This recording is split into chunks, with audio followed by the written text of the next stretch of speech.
Nous allons parler de matière noire. Donc, qu'est-ce que l'on connaît sur cette matière noire? D'abord, j'aimerais dire que ce nom de matière noire vient du fait qu'elle ne rayonne pas, donc on ne la voit pas. Mais une définition de matière invisible serait beaucoup mieux parce qu'en fait, elle est transparente. Ce n'est pas un écran noir que nous avons. C'est quelque chose qui ne se voit pas, mais qui est invisible. Par exemple, il est possible qu'il y ait beaucoup de matière noire entre vous et moi, là. Mais nous ne le voyons pas, mais il n'y a pas d'écran noir.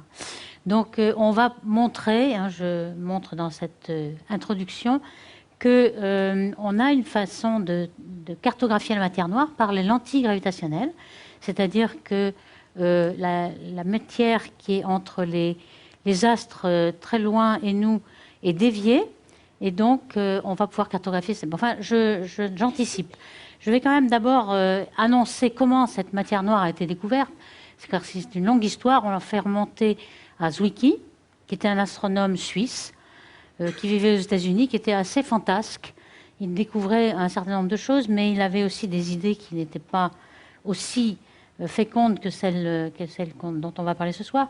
Donc on lui attribue la découverte de matière noire, et c'est vrai, parce qu'il avait en effet observé des amas de galaxies, donc un ensemble de... Oups, on va trop vite là.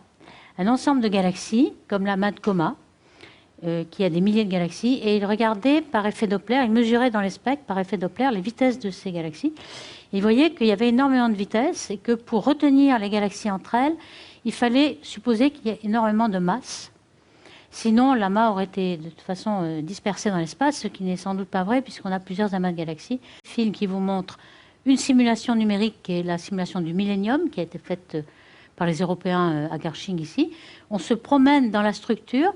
Tout ça, c'est la structure matière noire uniquement. Les couleurs, c'est la densité. Donc, on voit bien qu'on a des filaments. Alors, ces filaments, cette toile d'araignée, ça dépend des conditions initiales. Donc, on a les conditions initiales grâce aux fluctuations que l'on a vues dans le fond cosmologique.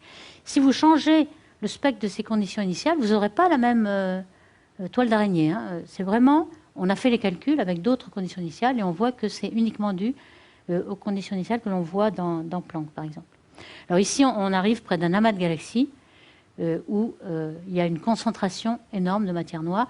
Et vous voyez les filaments qui ont énormément de petites galaxies. Il y a énormément de petits points, de petits clumps. Et ça, c'est un des problèmes du modèle de matière noire, c'est qu'il y a beaucoup, beaucoup trop de petites galaxies.